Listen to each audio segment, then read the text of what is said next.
Hi friends, welcome to Cook with Suku. Taste the magic of Suku's Kitchen.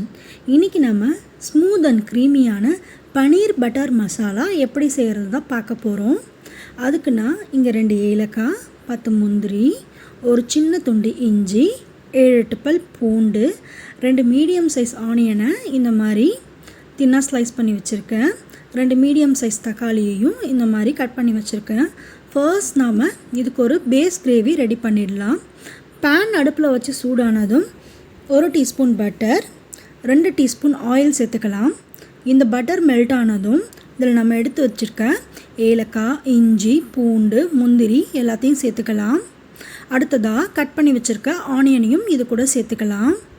இந்த onion இந்த பட்டர்லேயே நல்லா cook ஆகட்டும். இது ஓரளவுக்கு கண்ணாடி பதம் வர வரைக்கும் நம்ம இந்த ஆனியனை வதக்க போகிறோம். பாருங்கள், இந்த அளவுக்கு இந்த ஆனியன் வதங்கினா போதும். அடுத்ததாக நம்ம நறுக்கி வச்சுருக்க தக்காளியும் இதில் சேர்த்துக்கலாம்.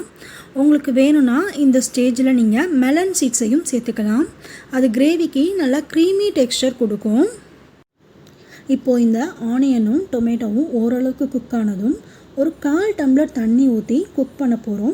இது நம்ம மூடி போட்டு ஒரு 5 மினிட்ஸ் மீடியம் ஃப்ளேமில் வச்சு குக் பண்ணிக்கலாம்.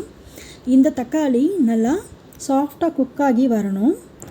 வாங்க இது ரெடி ஆகிடுச்சான்னு பார்க்கலாம். பாருங்கள், இது நல்லா குக் ஆகிருச்சு.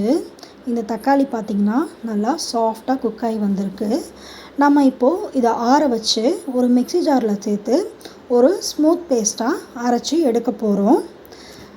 நான் அரைக்கும்போது இது கூட 2 கியூப் பனீரையும் சேர்த்துருக்கேன். இது கிரேவிக்கு நல்லா திக்னஸ் கொடுக்கும். இந்த அளவுக்கு சாஃப்டாக அரைஞ்சி வந்தால் போதும். அடுத்ததாக நம்ம ஒரு க்ரீம் பேஸ்ட் ரெடி பண்ண போகிறோம்.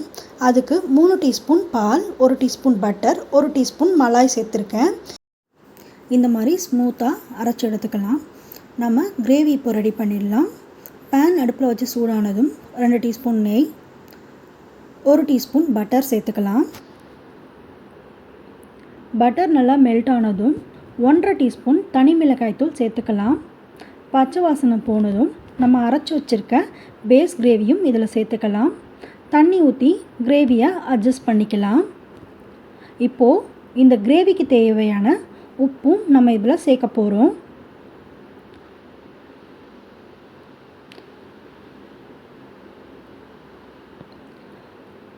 அடுத்ததாக நம்ம இதை மூடி போட்டு ஒரு 5 மினிட்ஸ் நல்லா குக் பண்ண போகிறோம்.